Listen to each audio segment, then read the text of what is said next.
Junior, you had your preparations today first preparations today for Murray State. How did that go? It was good. We watched a little bit of flow, but see how they play. You know, just get a feel for them.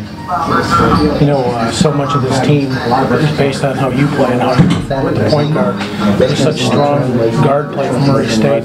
How important is it for you to get off on the right foot? Well, you know, the backcourt, me, DJ, Todd, Van, and Derek just got to come mentally prepared, you know, focused, locked in, ready to play. You know, we just got to help our guys out and, you know, help them on the perimeter.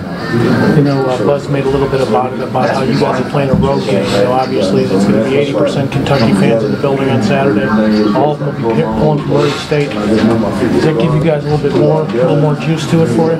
Yeah, it gives us an edge because, you know, it feels like it's going to feel like everyone's against us, you know. So we got to look at it as another Big East road game, another road game, and, you know, just got to come ready to play. You said it feels like everybody's against us, so you guys kind of like that attitude, don't you? Yeah, we like that. We like to have that edge, you know. That's how we have to think. You know, we can't think that we have everything in our hands. We just got to think that everyone's against us, so, you know, we have an edge.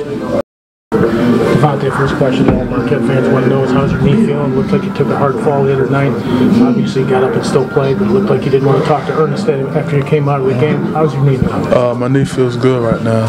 Usually like 2 or 3 games ago, after I finished playing it'll be sore. But now it feels better. It's not sore no more after the game. You know, Murray State, you know, their post players are similar to you guys, a little bit undersized, so to speak, but they do move a lot. Yeah. Do you anticipate any issues with that, with them being so quick and moving around down low? Not really. They're mostly like Jay and Jamil, so I guard them too in practice, so I should be able to be used to guarding guys. Okay. You know, you guys looked at Murray State now for a day. You know, you found out who your opponent was. What can you tell us that maybe the fans don't know about Murray State?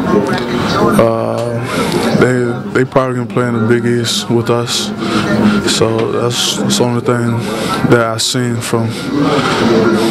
They play a lot like Big East teams. Yeah. Jamil, you know, going against Murray State, they're a lot like your Marquette team. You know, the bigs are a little bit undersized, so you'll be almost playing against yourself, almost like playing against the same type of team you play in practice. Going against a similar team every day as you guys grind out through the year, do you think that gives you an advantage coming into this? For the most part, I think so. But then again, you got to look at it. They pretty much play against the same thing too. Their team's kind of built the same way. I think it's just going to be you know, who enforces their will first, and you know, who plays a consistent game. Don't try to get too out of whack. You know, stick to the game plan, because this time of year, one possession can, you know, one possession can cost you the whole game. You know, they're an active team too. They get up and down the floor like you guys do. Do you anticipate a high-scoring game? I don't see anybody slowing down in this one. For the most part, I think so. At least we like to get out, but then you never know. It might just come down to defense and who gets stops consecutively and who stops whose run while making one of their own. So the game can go any amount of ways. You just gotta, you know, stick to your plan, and you know, hopefully you come out on top of the end. When you're looking at the BYU game, you made a great comment on Wednesday back in Milwaukee about how, you know, how well conditioned you guys are and how you like to talk to guys at the free throw blocks to just find out who's tired. Did you sense them getting tired towards the end of that game? You can kind of tell. I mean, they just came off playing, you know, not even a day. I mean, 2 days ago, 2 days before that, you can kind of sense, you know, they wanted to try to, you know, find that second win. But, you know, you can just tell by the way guys were sweating and, you know, bending over and panting at the free throw line that, you know, they were starting to wear down a little bit. And I think that's when, you know, we stopped their run and, you know, just kept spreading the ball out and getting them rotating on defense. After they rotated a couple, 2-3 times, the lane started to open up, and that's where our guys took advantage of it. You know, I asked Jay in the media room about Buzz and his numbers, especially with the short turnaround time.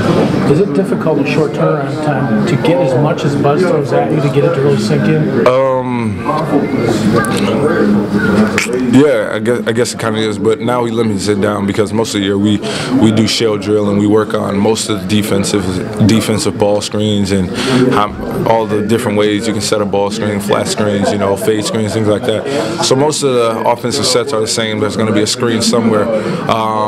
Pretty much now we focus on emphasis and what do they like to do in late game clock or what's their first play of the game or out of bounds. So really focus on more of their style of play rather than ball screens and things like that. So mostly it's just personnel.